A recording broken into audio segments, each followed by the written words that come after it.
જે પોલીસ તંત્ર આપણા પ્રોટેક્શનમાં આવ્યું છે એનો પણ હું હૃદયથી આભાર વ્યક્ત કરું છું. કોઈ મીડિયા ભાઈ આવ્યા હોય અમારી વાત પહોંચાડે, આપણી ત્રીજી આંખ છે એનો પણ હું સહૃદય આભાર વ્યક્ત કરું છું. જે ખેડૂતો આપણી ન્યાયિક લડતમાં અહીંયા એકઠા થઈ રહ્યા છે એમનો પણ હું હૃદયથી આભાર વ્યક્ત કરું છું. અને આ મીટિંગના માધ્યમથી યાર્ડના સત્તાધીશો અને વેપારીઓને કહેવા માંગુ છું કે આ મહેશ મરી જશે, ખપી જશે. મારો રિપોર્ટ અમરેલી જિલ્લામાં મેળવવા તો મેળવી લો, હું ઊભો નહીં થાવ. ન્યાય મળે ત્યાં સુધી હું ઊભો નથી થવાનો. ક્યાંક ને ક્યાંક આ સરકારશ્રીનો પણ આપણને સાથ છે, કોઈ પક્ષની વાત ન કરું પણ એ લોકો આપણને સાથ આપી રહ્યા છે અને કહી રહ્યા છે. અમે પણ જાણીએ છીએ કે મવા યાર્ડમાં ખેડૂતોને અન્યાય થઈ રહ્યો છે. આપણી જે પડતર કિંમત હોય એ પણ આપણને પૂરતી મળતી નથી. કેવડો ખર્ચો લાગે ડુંગળીનો પાક એટલે લાંબી મુદતનો પાક, 5-5 મહિનાની મહેનતે પરસેવો પાડીને તાપ વરસાદ ગીના વગર રાત દિવસ ઝેરી જીવજંતુના અને હિંસક પ્રાણીઓના મુખમાં રહીને આપણા પાકની રખેવાળી કરીને આપણો પાક પકવી અને આ પાણીને પાર વેચાય તો તમારા રૂવારા ઉભા નથી થતા. મુક્તા નહીં, ન્યાય મેળવવાનો છે. યાર્ડના સત્તાધીશોને આહ્વાન કરું છું કે અમારી સુધી આવો. અમે આ શરૂ નથી થવા દેવાના અને નથી થવા દેવાના. અમારી ઉપર જે કાંઈ તમારે એક્શન લેવું હોય તમે નિસંકોચ લઈ શકો છો. અમારી આ લડાઈ સંપૂર્ણ ગાંધી ચિંધ્યા માર્ગે કોઈ ઘર્ષણ કર્યા વગર મિત્રો શાંતિથી સાથ અને સહકાર આપજો, આપણને ન્યાય મળશે. એ વાત 100% છે. ક્યાંક ને ક્યાંક ઈશ્વર અને કુદરત પણ આપણી વાત સાંભળી રહ્યું છે અને સાચી ન્યાયિક લડતમાં ઈશ્વર પણ સાથ દેતો હોય છે. માત્ર જરૂર છે તમારા સંગઠનની, આપણી યુનિટી મજબૂત કરવાની. તો તમે સાથ આપજો મિત્રો. મને અમારી આંતરડી દુભાઈ છે કે આ ભાવ ખેડૂતને આત્મહત્યા કરવાનો વારો આવે. આ ખેતી પ્રધાન દેશમાં આવી રીતે ખેડૂતોને લૂંટવામાં આવે. આ નરી હકીકત છે, નરું સત્ય છે કે આ લૂંટણબાજ લૂંટી રહ્યા છે. એની સામેની આપણી લડાઈ છે. સાથ સહકાર આપજો. Thank you. મને બહુ દુઃખ લાગે છે. આ ભાઈ સુરત થી આવ્યા છે આપણા આંદોલનમાં, ખાસ સુરત થી સ્પેશિયલ. કોઈ એનું ગુનાહ કઈ નથી પણ ખેડૂત છે અને આપણી લડાઈમાં સહકાર આપવા સુરત થી આવ્યા છે.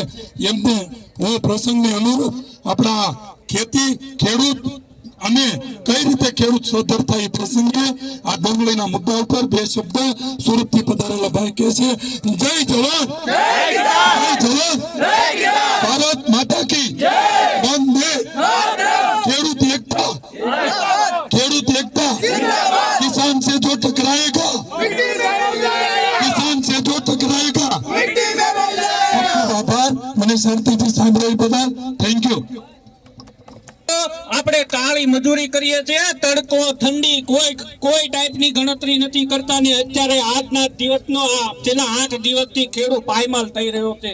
મોવાની અંદર હરેક વેપારીને અઢીસોએ જે ટિમ્બલ વેચાતું હતું એ અત્યારે તમારી પાસેથી 150 ને હવા હોય લઈ રહ્યા છે. ડુંગળી લાલ સફેદ ડુંગળીમાં કોઈ ટિમ્બલમાં ફરક નથી પડ્યો ને ખેડૂતને 50% ભાવે લઈ લીધા છે. તો તમે બધા ખેડૂત ભાઈઓ એકદમ મજબૂત મક્કમ રાખો કે જેથી કરીને તમારું શોષણ ન થાય. આ સરકારને મારી વિનંતી છે કે સરકારની ને વેપારીઓની કઈક મિલી ભગત લાગે છે. નકર સરકારને નરેન્દ્રભાઈ મોદી સુધી મીડિયા ભાઈઓ આ સમાચાર પહોંચાડ્યો કે આજનો ખેડૂત તમારે પડખે ખેડૂત ઉભો તો ખોબલે મત આપેલા છે. તો તમે અત્યારે ખેડૂતને કેમ કોઈ એની રાહ સાંભળતા નથી? બસ જય ભારત માતા કી. તમને સહકાર આપવા એ બદલ એને ખૂબ પણ પરેશભાઈ ને એ વાત કહું કે સુરત થી મારા 8-10 પટેલો ના ફોન આવ્યો. હું તમને એટલે કહું પટેલોમાં કેટલી બધી ખેડૂતો પ્રત્યે હમદર્દ. હું કોઈ જ્ઞાતિવાદી માણસ નથી, હું પોતે દરબાર છું, તમને ખબર જ છે ને. આ બધા હું વખાણ કરું છું એ પટેલાને કરું છું પણ ખોટા હું પાછા ભગવાન ના ન કરું પાછા. સુરત થી મારે આ ભાઈ છે આકાશભાઈ મારી બાજુમાં જ ઉભા છે, આંબાડી ગામના સાવરકુંડલા, એના ભાઈ રજનીભાઈએ મને 4 દિવસથી ફોન કર્યો કે ભરતજી હું અહીંથી આવું છું, માણસો લઈને આવું છું, ગાડીઓ લઈને આવું છું, તમે કયો એ સગવડતા કરી દેવાની મારી તૈયારી છે. પણ મેં એને ના પાડી. રજનીભાઈ મારા તો હનુમાનજીની ઘોડે ધૂળમાં ધામા હોય, ખેડૂતો નો ભેગા થયા તો હું તો પાછો કોલા ખાન કરી વાડી ભેગો. એટલે તમે સુરત થી ધક્કા ખાવમાં, પણ આ પટેલોની તૈયારી છે. મારે રાજકોટ ને કાલાવાડ થી પ્રવીણભાઈ પંડારિયા એ બધા પટેલોના પણ ખૂબ ફોન આવ્યા. એટલે પટેલોને ખેડૂતોની વાતમાં હમદર્દી હોય. આપણે દરબાર કોળીન ભરવાડ હોય, અમારે જો ભરવાડ છે ભાઈ ગોબરભાઈ, પણ અડીખમ આગેવાન હો, જ્યાં કહું ત્યાં સુરત હોય ને એમ કીધું હોય તો કે હું કાલ આવી જાય મારું બધું કામ. એમ ભરવાડ ગોબરભાઈ છે આપણે ગોરા ગામના. ઘનશ્યામભાઈ છે અહીંયા આવ્યા છે અકેગઢથી આહિર સમાજના. બાકી આ લડાઈ અહીંયા અટકવાની નથી. આપણને ન્યાય મળે તો 5 દિવસ પછી મહાસંમેલન આ મેળાની અંદર બોલાવવામાં આવશે, ત્યારે સુરત થી પણ ગાડીઓ ઉમટી પડશે. હા, એટલે કહું છું તાત્કાલિક ધોરણે અમને લેખિત બાંહેધરી આપે, લેખિત બાંહેધરી અન્યથા 5 દિવસની અંદર આ નવા માર્કેટિંગ યાર્ડની અંદર મહાસંમેલન સુરત થી પણ ખેડૂતો ઉમટી પડશે, ગુજરાતના ખૂણે ખૂણેથી નવા ઉભરાઈ પડશે. સરપંચ આવ્યા છે નરસિંહભાઈ અકેગઢથી.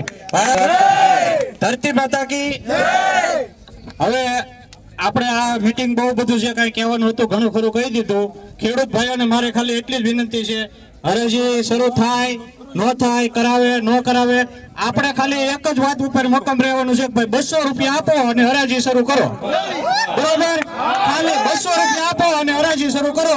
201 થી તમે શરૂ કરો, તમારે જ્યાં સુધી લેવી હોય ત્યાં સુધી. બરાબર? બાકી જો ખેડૂતો અહીંથી તમે 200 ની અંદર શરૂ કરીને દેવા મળશો ને 2 જણા ક્યાંક હવે અહીંયા કોણ લબડે ને અહીંયા કોણ ઓલું કરે ને, તો તમારું કોઈ જી કલ્યાણ થવાનું નથી. પછી બરોબર આપણે ગાડીઓ વેચી નાખીએ છીએ એટલે અહીંયા કોઈ લેવા આવતું, અહીંયા લેવા આવે નહીં એટલે ભાવ થાય નહીં, એટલે બરોબર એમથી હેઠા થાય. અહીંયા આજે 80 છે તો 12 70 માં દઈ દે કે આપણે તો 70 માં દઈ ગયો એટલે અહીંયા કાલ 70 થાય, કાલ ત્યાં 50 દઈ દેવો એટલે કાલ અહીંયા 40 થાય. એ લોકોને ત્યાંથી માલ મળશે જ્યાં સુધી અહીંયા લેવા નહીં આવે, અહીંયા લેવા નહીં આવે એટલે હરીફાઈ ઊભી નહીં થાય. 170 કારખાનામાંથી અહીંથી અત્યારે 50 જણા લેવા જવે એને બદલે 30 જણા જ લે છે, બાકી બધા રોડેથી ગાડીઓ લઈ લે છે. બરોબર? એટલે ખેડૂતોને વિનંતી છે બારોબાર ડુંગળી દેવાની બંધ કરો. ભલે 15 દિવસે વારો આવે એ તો પછી સત્તાધીશો વ્યવસ્થા કરશે, આપણે નથી જોવાનું. 2 જગ્યાએ હરાજી શરૂ કરાવે, 3 જગ્યાએ શરૂ કરાવે, એનો પ્રશ્ન છે. માલ આપણો અહીંથી ઉપડતો નથી, એનું કારણ એ છે કે કારખાના વાળા ડાયરેક્ટ લઈને સીધો પટ્ટે માલ ચડાવી દે ને અહીંયા લીધેલો માલ પડ્યો રહે છે, એટલે આપણો માલ ઉપડતો નથી.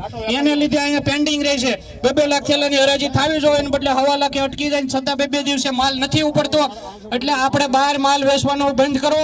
વેપારીઓને વિનંતી છે કે યાર્ડમાંથી માલ ખરીદો અને 201 થી હરાજી શરૂ કરે તો જ હરાજીમાં આપો માલ. નકર આપણે જે સેન્દ્રીય ખાતરની થેલીઓ 500 રૂપિયાની થેલી લાવીએ છીએ ને એ આ ડુંગળી ખેતરમાં ખેડવશો ને તો એની કરતા વધારે કામ આપશે. આગળ 80 રૂપિયામાં જે ડુંગળીનો વકલનો 80 રૂપિયામાં હરાજી થઈ એટલે ભાઈ 80 રૂપિયા તો અહીંયા લાવવાનો ખર્ચો છે, તો અહીંયા લાવો હુકામ વેચો હુકામ, ખેતરમાં સેન્દ્રીય ખાતર કરી નાખો, ઉભા ઓલામાં કટરા હાકી જો, બાકી ન લાવો. બરાબર? એટલે આપણે કોઈ હરાજી અટકાવી આથી કઈ પ્રશ્ન નથી. પ્રશ્ન એક જ છે, 200 થી હેઠે હરાજી કરવાની અને હરાજી કરે તો કોઈ ખેડૂતને કહી દેવાનું ભાઈ અમારે 200 ની હેઠે નથી દેવી. બરાબર? બાકી અને બહારથી માલ વેચવાનો ખેડૂતોને મહેરબાની કરીને વિનંતી કરું છું કે બહારથી માલ વેચવાનો બંધ કરો. 5 દિવસ ભલે હજી ઢગલા ખેતરમાં પડ્યા રહે, માલ યાર્ડમાં જ લાવો અને યાર્ડમાંથી વેચો. કોમ્પિટિશન થાય એટલે હરીફાઈ થાય તો જ ભાવ આવશે. અહીંયા લેવા વાળા જ કોઈ નહીં હોય તો કોણ ભાવ દે? લેવા વાળા કોઈ નહીં હોય તો ભાવ કોણ દે? એટલે આ ગમે ત્યાંનો બહારનો માલ આવતો હોય બધા ખેડૂતોને ભાઈ મેસેજ પુગાડો કે ભાઈ ડાયરેક્ટ યાર્ડમાં માલ આવવો જોઈએ. તમે આજથી 2 મહિના પહેલા યાર્ડના સત્તાધીશોએ અહીંથી જાહેરાત કરી હતી કે પ્લાસ્ટિકની હૂંતળી નહીં હાલે, એના બદલે આજે તમે જોઈ લો પ્લાસ્ટિકની થેલીઓ હૂંતળીઓ બધું હાલવા મળ્યું. તો ભાઈ ખેડૂતો લાવે ત્યારે ન હાલે, આ વેપારીઓને બધું હાલે. બરોબર. કારખાના વાળા કહેતા પ્લાસ્ટિક ની હુતળી અમને આમ નડે ને પ્લાસ્ટિક ની થેલી આમ નડે ને તેમ નડે ને અમારે એક્સપોર્ટ માં નડે ને. અત્યારે કેમ ભાઈ કોઈ નથી નડતી? કેમ તમે બારોબાર થી માલ લાવો છો? એ પ્લાસ્ટિક ની થેલી વાળા મગાડી ઉતારી લો છો કેમ? એટલે આપણે ભાવ ભાઈ 200 રૂપિયા ફિક્સ. જે ખેડૂતોને 200 ની નીચે નો પોહાતું હોય તો હજી અહીંયા આવીને કહી દો, આપણે સુધારો જે કઈ કરવો હોય. બાકી 200 ની નીચે હરાજી કરવાની નથી. બરોબર. ભારત માતા કી ધન્યવાદ. 2 થી 1 વીઘાની ડુંગળી કરી નથી. 2002 થી હો કરતો તારે 25,000 મણ ડુંગળી, 35,000 મણ ડુંગળી પકવતો. એટલે મને ડુંગળીનો પાકો અનુભવ. એટલે હું ડુંગળીની સામે ઘનશ્યામભાઈ સામે હતા તોય હું એની સામે ટક્કર લઈ લીધો જ નહીં. કારણ કે જેટલો ઘનશ્યામભાઈનો અનુભવ હતો એટલો જ મને હતો. એમાં જરાય ભય ન પડે. ઘનશ્યામભાઈ તો ઘનશ્યામભાઈ હતા, આપણે એની વાત નથી, પણ એના ઘણી ફેરી સોચલા ઉડાડી મેં કલાક નહીં આપણે. અને અત્યારે હજી પ્રમુખ આવતા નથી, પણ આ ઘડિયા હાજર કર્યા માંડો ન કરે ડેવલપમેન્ટ થઈ જાઓ પાછો. આવી જાઓ, તમારી વાત સાંભળવા આવી જાઓ. નકર તમારું ડેવલપમેન્ટ થઈ જાય અને તમારી ઓફિસ ને તો ઠોકી દેવું. તમારે ઓફિસ આવી ગયા ભાઈ આપણા વાઇસ ચેરમેન સાહેબ આવી ગયા છે. એને આપણે આવો તો અમે નથી દેખો, અમારી વાત સાંભળો. બધા જોડિયા આવી ગયા, આપણે એને આવો કરીએ છીએ. પણ આજે પ્રમુખ સાહેબ એવા નથી કઈ. અને મારો તો ભાઈ છે, પાછો મારો ભાઈ છે, પણ સોય તમારી હાથે ઝાટકી નાખો એ 2 મત નહીં પાછું. પાછી પાની જો કરો ને તો મેં મારી માનો ધાવણ નથી રોક્યો. મારી સાહેબ કરો. અને આપણે કહેવત જ છે ને કે જો સેક્રેટરી સાહેબ પણ આવી ગયા, પંચાયત સાહેબ બધાને આવકારીએ છીએ આપણે. પણ એ અમારા જો અત્યારે અમારે કોઈની વાત સાંભળવાની થાય, અત્યારે અમારે કોઈની વાત સાંભળવાની થતી નથી. તમે ત્યાં બોલાવો બધાને. અહીંયા આવીને તમે 2 રણ બોલીએ અને ભાષણ ઠોકીને છેતરી જાઓ તો આજ હવે એ મને મંજૂર નથી. તમને કહી દઉં ખેડૂત ભાઈઓને કે આ ડુંગળી બાબતમાં મારો છેલ્લો ઘા છે. જો તમે પાછી પાની કરીને તો પછી કોઈ દી યારમાં પગ દઈ દીધો. ઘડિયા ઘણા ખેંચવા તમારી હાથોમાં નવીનો છો. ઘડિયા આની આ બધા હાથો વેર બાંધવા હું નવીનો છું. એક ફરી મુકાર કરો અને જો એને બધાને પી ન કરાવી દઉં તો હું તમારો સેવક નહીં. ખોટી વાત જો કરીએ તો અમારા બાપમાં ફેર હોય. અમે ઈ થઈ પાછા બોલીને ફરી જઈએ અને વાત કરીને ફરી જઈએ. અમે નથી, અમે નામ તો જોખવું પડે. હવે હું ડિહાઇડ્રેશન વાળાને તમામ અધિકારીઓ ઉદ્યોગપતિઓને મારી વિનંતી છે કે તમે અમારી વાત સાંભળો. તમે કરો ઘણા બધા, હું તમને સમજાવું છું, ઘણા બધા ડિહાઇડ્રેશન વાળા કરોડપતિ નહીં. તમે મારી વાત હવે બરોબર કુકરી ઘાયે ચડેલી છે. મારી વાત સાંભળો. ઘણા બધા ડિહાઇડ્રેશન વાળા કરોડપતિ નહીં પણ કરોડાધિપતિ છે. કરોડપતિ નહીં પણ કરોડાધિપતિ છે અને મોટા ભાગના ડિહાઇડ્રેશન વાળા કરોડપતિ છે. ધન્યવાદ. અમે બધા તમે ખૂબ પૈસા કામો, કરોડાધિપતિ નહીં પણ આજે અબજોધિપતિ બનો એવી અમારી શુભકામના શુભેચ્છા છે. પણ તમારા છોકરા નાના ઘોઘરા રમતા હોય તો પછી અમારા પ્લાસ્ટિકના ઘોઘરા રમવા જોઈએ નહીં. તમારા છોકરા નાના ઘોઘરા રમતા હોય તો અમારા છોકરા પ્લાસ્ટિકના ઘોઘરા રમતા હોય. તમારા છોકરા 1200 રૂપિયાની કિલો કેરી લઈ આવીને ઘરે ખાય તો અમારા છોકરા 10 રૂપિયાની તરબૂચ લઈ આવીને ખાય. અમે 1200 રૂપિયાની કેરી નથી ખાઈ શકતા તો અમારા છોકરા રોજ 10 રૂપિયાનું તરબૂચ ખાય કે કિલો. એવા તમે અમને એવાય ન રહેવા દો. એટલે હું એને વિનંતી કરું છું અને એક વાત તમને કરું છું. એક સંત હતા અને સંતનું ખૂબ નામ થઈ ગયું, આખા વિશ્વની અંદર પ્રખ્યાત થઈ ગયા. એટલે મારી જેવો કોઈક અટકતો થઈને ગયો કે બાપુ બધા જેમ લાગે જેમ બાપુને બધા જેમ કેમ બાપુ કેમ કરે. આજ બાપુને પારખી લેવા છે. એટલે આમ કરીને આમ મુઠ્ઠીમાં એક જીવડું લઈ અને બાપુ પાસે ગયો કે બાપુ આ જીવડું જીવતું છે મરી ગયું. બાપુ આ જીવડો જીવતું છે કે મરી ગયેલો મારી મુઠ્ઠીમાં છે એટલે બાપુ સમજી ગયા કે જો જીવતું છે એમ કહે તો આમ મુઠ્ઠી દબાવે એટલે જીવડું મરી ગયેલું નીકળે, જો મરી ગયેલું છે એમ કહે તો એના હાથમાં ફોટો જ પડ્યો એટલે જીવતું છે કાઢશે. એટલે બાપુએ કીધું કે એ તમારા હાથમાં જે જીવડું છે એને બચાવવું હોય તો તમારા હાથની વાત છે અને જીવતું મારી નાખવું હોય તો તમારા હાથની વાત છે. એમ ડિહાઇડ્રેશન વાળા જો ધારે તો તમારી ડુંગળી તમામ ડુંગળી 300 રૂપિયાની માં આખા ગુજરાતની ખરીદેલા મવા ડિહાઇડ્રેશન વાળા તો એકેને આમ છાતીમાં એક ઘા લાગે ને એવું નિશાન નથી પડે પછી ક્યાં વાત નહીં. આમ કરો ને આમ એના ખંભામાં ઇન્જેક્શન ડોક્ટરે દીધી હોય ને આમ ખોટાડે ને એટલું એમાં ક્યાંય નુકસાન ન થાય. અને જો આપણને ન આપે તો આપણા છોકરા રોગડા વગરના થઈ જાય.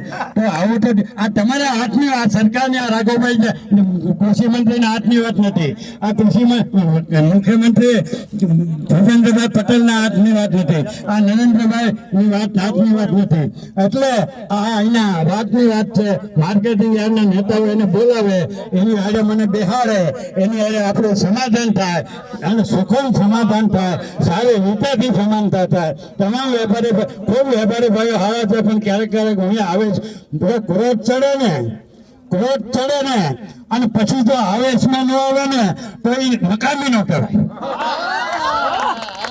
કોઈ પણ માણસ હોય, અહિંસક હો, તમે જે હો, તમે જેને માનો એને તમને બધાને તમે જે કરતા હો તમને બધું મુબા થાય. પણ સામે અન્યાય થતો હોય અને જો આપણને ક્રોધ ચડે ને ક્રોધનો તમે બહાર ન કાઢીને એનો ઉપયોગ ન કરો ને નકર રીત તો બધાને ચડે પણ કાંઈ કરે નહીં શું કામનું. બાકી વાયડીને થતો હોય ઘોડા મારી દેવા પડે એટલે તમારે બધું સીધીનું અને તો જ સીધીનું હાલે.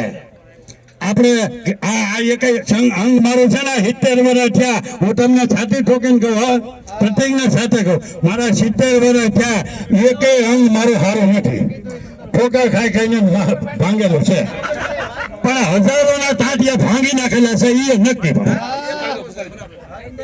એટલે માર ખાવાની ટેવ હોય અને પછી મારવાની ટેવ હોવી જોઈએ.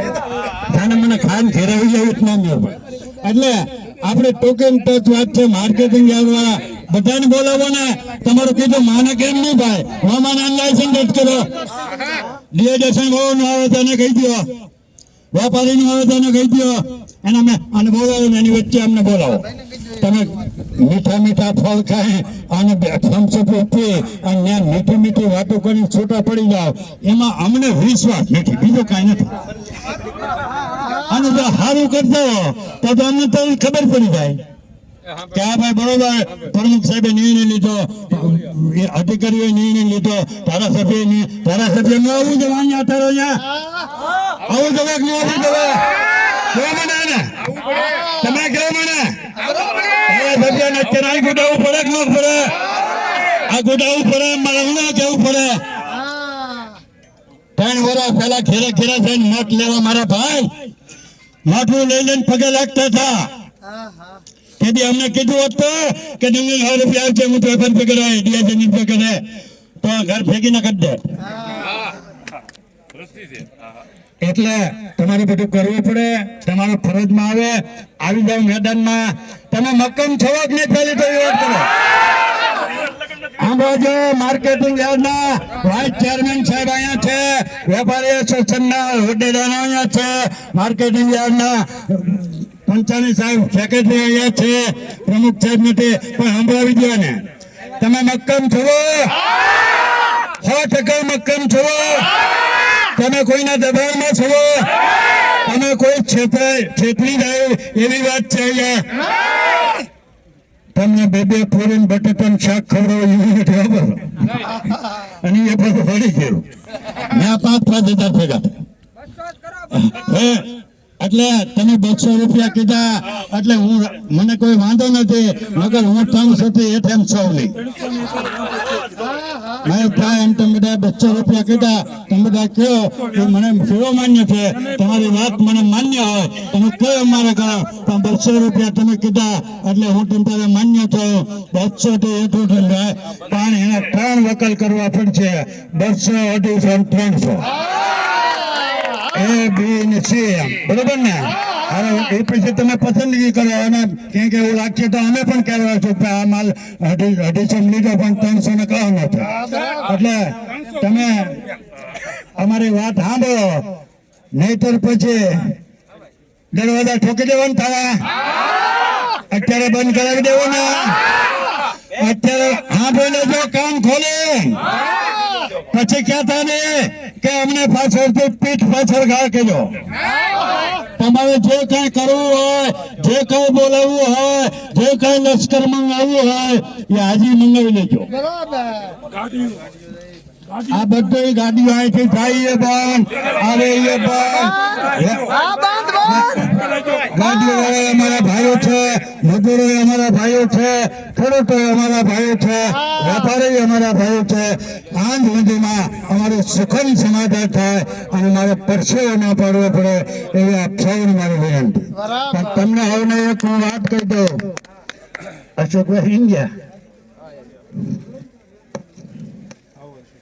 આ છે ને જો આ કોઈ જાદુ બની ગયો કોઈ જાદુ રમત નથી આ રૂમાલ છે હાથમાં રાખવાનો છે કે નહીં આ રૂમાલ છે હાથમાં રાખવાનો આની માથે તમે બેસી જાઓ તો મારા બાપના બાપને એના દાદા આવે ને તો કઈ કામ થાય નહીં તો આ રૂમાલ એની માથે બેન તમે કઈ કામ એની પાસેથી કઈ કામ કરાવવા માંગો તો મારા બાપનો બાપ આવે તો મારા બાપા આવે ને ભગવાન આવે ને તો એનાથી કઈ કામ થાય નહીં પણ આનો રૂમાલ છે રમકડાની જેમ આપણા હાથમાં રમે તમે એના હાથમાં લઈને ઉપાડી લો તો તમારું મોઢોલું હોય તો મોઢોલું હોય માથોલું હોય તો માથોલું હોય પેટલું હોય તો પેટલું હોય આ રૂમાલથી બધું કામ હાથમાં લઈ લેવું પડે તમે ને વાડીએ બેઠા બેઠા ફાંકા ઠોકો ને ભગતસિંહ ભૂકા કાઢી નાખે હા ભગતસિંહ બાકી એક ફેરી તો 5-6 જણા મારી ભેગા મરદે જામ આવ્યા હોય ને તો આ ગાંધીનગર વાળાને પીપી ન કરાવી દઉં ને તો હું ભગતસિંહ તમે કેવો છે મને કામ કરવું પડે પણ રૂમાલ તમારા હાથમાં લઈને કામ કરવું પડે પગ તો દબાવીને ફાંકા ઠોકી તો કોઈના બાપથી ન થાય એટલે હું આ બધું હાથમાં લઈને કામ કરું એટલે આસાનીથી થાય હું તમારો સેવક છું સાહેબ તમે આમ અડધી કલાક અમે ખમવા નથી અડધી કલાકમાં વિચાર કરીને મને કહો નહીતર અમારે ડુંગળી હરી જાય તો કુરબાન 1 મહિનો હરી જાય તો 1 મહિનો આયા એનો જેઠ સમથાને આટલો નીકળી જાય તો કુરબાન છે બાકી અમારે દેવાન નથી થતું બોલાવો એ બધા મારી સામે બોલાવો એક ફેરી મારી સામે તમારે બોલાવવા પડશે અને એની અંદર મહેશભાઈ હું એકલો નહીં હું તમને એ કહી દઉં